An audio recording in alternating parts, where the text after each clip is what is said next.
Hi guys, இந்த வீடியோவில் என்ன பார்க்க போகிறோன்னா வாயில் வச்சதுமே கரையக்கூடிய பால் வெண்பொங்கல் தான் பார்க்க போகிறோம். வாங்க எப்படி செய்கிறதுன்னு பார்க்கலாம். இந்த டம்ளரில் 1 டம்ளர் பச்சரிசி எடுத்துருக்கிறேன். அதே டம்ளரில் அரை டம்ளர் பாசிப்பருப்பு எடுத்துக்கலாம். 1 டம்ளருக்கு அரை டம்ளர் பாசிப்பருப்பு கரெக்டாக இருக்கும். நல்லா 3 டைம் வாஷ் பண்ணிவிட்டு ஒரு 1/2 hour ஊற வச்சுக்கலாம். ஒரு குக்கரை சூடுபடுத்திட்டு அதில் 2 டேபிள் ஸ்பூன் கீ சேர்த்திக்கிறேன். கீக்கு ஈக்குவலான ஆயில் சேர்த்திக்கலாம். கடலெண்ணெய் சேர்த்திக்கிறேன் இதில் நான். ஆயில் சூடானது 1 டேபிள் ஸ்பூன் ஜீரகம், 1 டேபிள் ஸ்பூன் மிளகு 2 ஆட் பண்ணிக்கலாம்.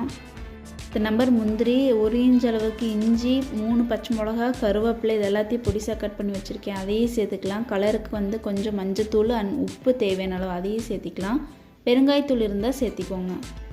கப் அரிசிக்கு 4 கப் தண்ணி, 1/2 கப் பருப்புக்கு 1 கப் தண்ணி, மொத்தம் 5 கப் தண்ணி. 5 கப் தண்ணியில் 4 கப் தண்ணி எடுத்துக்கிறேன். 1 கப் பால் எடுத்துக்கிறேன். எல்லாத்தையும் ஊற்றி நல்லா கொதிக்க விடலாம்.